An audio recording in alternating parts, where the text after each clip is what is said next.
തൃശൂർ എടത്തിരുത്തിയിൽ വ്യാപാരിയെ കുളത്തിൽ മരിച്ച നിലയിൽ കണ്ടെത്തി. കുമ്പളപ്പറമ്പ് സ്വദേശി മാത്യൂസ് ആണ് മരിച്ചത്. രാവിലെ 8 മണിയോടെയാണ് മാത്യൂസിനെ വീടിന് സമീപത്തെ കുളത്തിൽ വീണ് കിടക്കുന്നത് വീട്ടുകാർ കണ്ടത്. ജീവൻ ഒടുക്കിയത് എന്നാണ് പ്രാഥമിക നിഗമനം.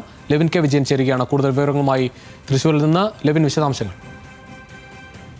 രുചീഷ്, ഇന്ന് രാവിലെ 8:30യോടുകൂടിയാണ് ഇത്തരത്തിലൊരു സംഭവം പ്രദേശവാസികളുടെ ശ്രദ്ധയിൽപ്പെടുന്നത്. വീട്ടിലെ പുരയിടത്തിലെ തന്നെയുള്ള കുളത്തിലാണ് ഇദ്ദേഹം വീണ് കിടക്കുന്ന നിലയിൽ കണ്ടെത്തുന്നത്. നാട്ടുകാർ ചേർന്ന്, ബന്ധുക്കളും നാട്ടുകാരും ചേർന്ന് ആശുപത്രിയിലേക്ക് എത്തിച്ചെങ്കിലും അവിടെ വെച്ച് തന്നെ മരണപ്പെട്ട നിലയിലായിരുന്നു കാര്യങ്ങൾ.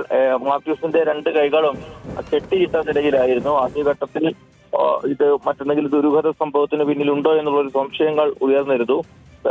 സ്വയം ജീവനൊടുക്കിയതാകാനുള്ള സാധ്യതയും പോലീസ് തള്ളിക്കളയുന്നില്ല. ഏതായാലും ആശുപത്രിയിൽ എത്തിച്ച മൃതദേഹം തൃശൂർ മെഡിക്കൽ കോളേജ് ആശുപത്രിയിലേക്ക് മാറ്റി പോസ്റ്റ്മോർട്ടം നടത്തും.